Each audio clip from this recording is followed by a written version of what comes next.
Okay, coming up next, John Candy is the bachelor uncle called in to supervise 3 suburban kids in Uncle Buck. You have much more hair than you nose than my dad. How nice of you to notice. This movie is named Uncle Buck, and it stars John Candy as a character similar to the one he played in that wonderful 1987 comedy named Planes, Trains, and Automobiles. Both movies directed by the same man, John Hughes.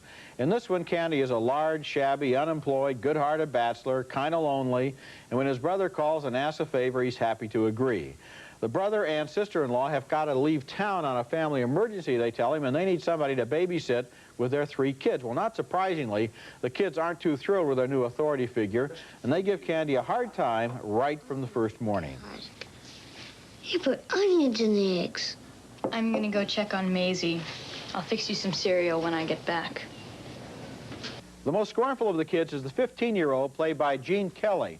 She's humiliated by everything about Candy, especially his car.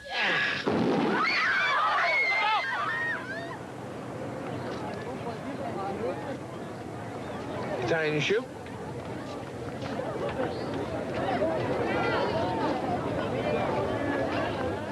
What time do you want me to pick you up after school? Don't bother, I'll get a ride with friends. Eventually, Candy is able to bring the smaller kids around. They're fascinated by his approach. Did you brush your teeth? Yeah, I could even feel my toothbrush. You know, I have a friend who works at the crime lab at the police station. I could give him your toothbrush, and he could run a test on it to see if you actually brushed your teeth or just ran your toothbrush under the faucet. As I mentioned, Uncle Buck was written and directed by John Hughes, who has made about 10 movies involving young people and family life in the Chicago suburbs. His titles include The Breakfast Club and 16 Candles and Ferris Bueller's Day Off. Uncle Buck is on the same familiar turf, but there's something a little strange about the film. It wants to be funny and warm-hearted, but at the same time, it has a dark undercurrent, and there are scenes where the kindly uncle goes after the teenager's boyfriend with a power drill and then locks him in a car trunk and tapes his hands together with construction tape.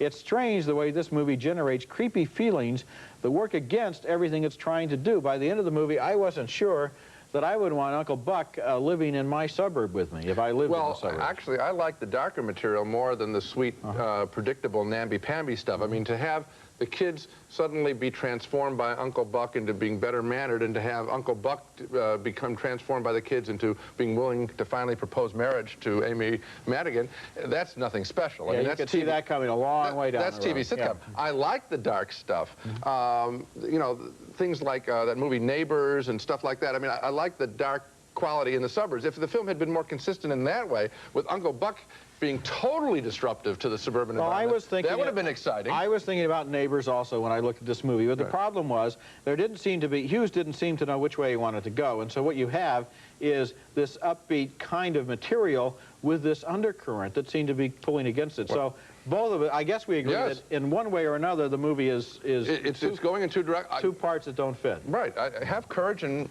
I love to see movies generally more dark than they are. Coming up next, Deep Sea Adventure.